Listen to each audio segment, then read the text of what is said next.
இந்த ஹைவேல இருந்து அந்த ஸ்பாட்டுக்கு போலீஸே எங்களை உள்ள கூட்டிட்டு வந்து விட்டு அந்த நாடகம்லாம் இருக்கு பாருங்க. சிஎம் சாரோட இந்த ஸ்பீச்சை பார்த்ததுக்கு அப்புறமேட்டு எனக்கு ஒரு விஷயம் ரீகால் ஆகிட்டு வந்துச்சு. கரூர் இஷ்யூவில் வந்து அவர் இந்த பஸ்ஸில் நின்று பேசிகிட்டு இருக்கும்போதே அவர் கண்ணு முன்னாடியே மக்களை தூக்கிட்டு போகிறாங்க மயக்கமாயி. அதை அவர் பார்க்குறாரு. பார்த்து பெரிய அளவில் எந்த பதட்டமும் ஆகாமல் அதுக்கப்புறமேட்டும் அவர் கண்டினியூ பண்ணார் ஸ்பீச்சை. அதுக்கப்புறமேட்டு கொஞ்சம் பரபரப்பாகுது. அப்புறம் அங்கேருந்து அவர் கிளம்புறாரு.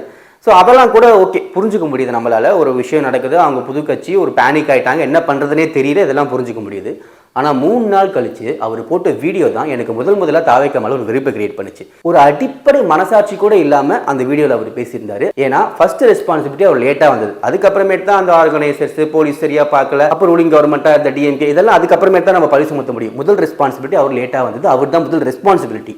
ஆனால் அந்த ரெஸ்பான்சிபிலிட்டி, அக்கௌண்டபிலிட்டி எதுவுமே இல்லாமல், ஒரு சின்ன கில்ட்டு கூட இல்லாமல் அந்த வீடியோ இருந்துச்சு. இப்போ இவ்வளோ விஷயத்தையும் ஃபேஸ் பண்ணதுக்கு அப்புறமேட்டும் இப்போவும் ஒருத்தர் வந்து கொஞ்சம் கூட அந்த அக்கௌண்டபிலிட்டி எடுத்துக்காம, கில்ட் இல்லாமல் இன்னொருத்தங்க மேலே அசால்ட்டாக பழி தூக்கி போடுறாரு. அது எப்படின்னு எனக்கு ஆச்சரியம்லாம் கிடையவே கிடையாது. ஏன் அப்படின்னா, நம்ம என்ன சொன்னாலும், நம்ம என்ன பேசினாலும் நம்மளை அப்படியே நம்பி நமக்கு ஃபயர் விடுறதுக்கு ஒரு மிகப்பெரிய கூட்டம் இருக்குன்ற திமிரில் தான் அவர் இப்படி பேசுறாரு. எனக்கு ரொம்ப நல்லாவே தெரியும். இப்போ என்னுடைய கன்சர்ன் என்ன அப்படின்னா, இவர் ஏன் இதை பண்றாரு அப்படின்றது தான். இது மூலமா எதிரணியில் இருக்கிறவங்களை ட்ரிகர் பண்றது மூலமா அவங்க ஏதாவது வார்த்தை விடுவாங்க, இல்லை அவங்க ஏதாவது அதுக்கு ஒரு எதிர்வினை ஆற்றுவாங்க. இதை வச்சுட்டு பார்த்தீங்களா என்னை இப்படி பேசுகிறாங்க, இல்லை என்னை இப்படி பண்ணுறாங்க அப்படின்னு சொல்லிட்டு அடுத்த 5 வருஷமும் விக்டிம் கார்டு ப்ளே பண்ணியே அரசாங்கத்தை ரன் பண்ணலான்ற ஒரு ஐடியாவில் தான் இந்த மாதிரியான விஷயங்கள் வந்து தாவேக்க அரசாங்கம் பண்ணுறதுன்னு நான் புரிஞ்சுக்கிறேன். ஸோ எதிரணியில் இருக்கிறவங்க இந்த சூழ்ச்சியை புரிஞ்சுக்கிட்டு இதுக்கு பலிகடை ஆகாமல் ரொம்ப நிதானமாக, காமாக மக்களுக்கான சைடில் நின்று உங்களுடைய கடமையும் பொறுப்பையும் நீங்கள் பண்ணணும் அப்படின்றது என்ன மாதிரி ஆட்களுடைய எதிர்பார்ப்பு. கடைசியாக சிஎம் சாருக்கு ஒரே ஒரு ரெக்வெஸ்ட்டு.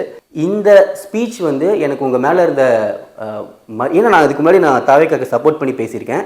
பழைய வீடியோலாம் இருக்குது, போய் பார்க்குறவங்களுக்கு தெரியும். விஜய் அவர்கள் தாவேக்கா அந்த கட்சின்றது வந்து அரசியலுக்கு வரும்போது நான் சப்போர்ட் பண்ணி பேசியிருக்கேன், சப்போர்ட் பண்ணி வீடியோ போட்டிருக்கேன். இப்போ வரைக்கும் அந்த வீடியோ டெலிட்லாம் பண்ணல. ஏன் அப்படின்னா, நம்மளே உங்களை போய் பார்த்து பாரியா, இப்படிப்பட்ட ஒரு மனுஷனுக்கும் இப்படிப்பட்ட ஒரு கட்சிக்கும் நீ ஆதரவாக பேசியிருக்க அப்படின்னு சொல்லிட்டு என்னையே நானே காரி துப்பிக்கணும்ல, அதுக்காக அந்த வீடியோலாம் அப்படியே தான் வச்சுருக்கேன். ஸோ ஒரு சின்ன ரெக்வெஸ்ட்டு, உங்களை நம்பி அத்தனை பேர் இருக்கிறாங்க, உண்மையிலே நம்புகிறாங்க, மனசார நம்புகிறாங்க. மனசாட்சியோட மக்களாட்சி நடத்த போகணும்னு அடிக்கடி சொல்லுவீங்க. நீங்கள் ஆட்சி நடத்துகிறீங்களோ இல்லையோ, அட்லீஸ்ட் மனசாட்சி உள்ள ஒரு மனுஷனாக வச்சுருங்க. எனக்கு உங்களை நம்புறவங்களை நினச்சா கோவம் வர மாட்டுது. உண்மையிலே பாவமாக தான் இருக்குது. இதுக்கு மேலே என்ன சொல்கிறதுன்னு தெரியல. மகிழ்ச்சி.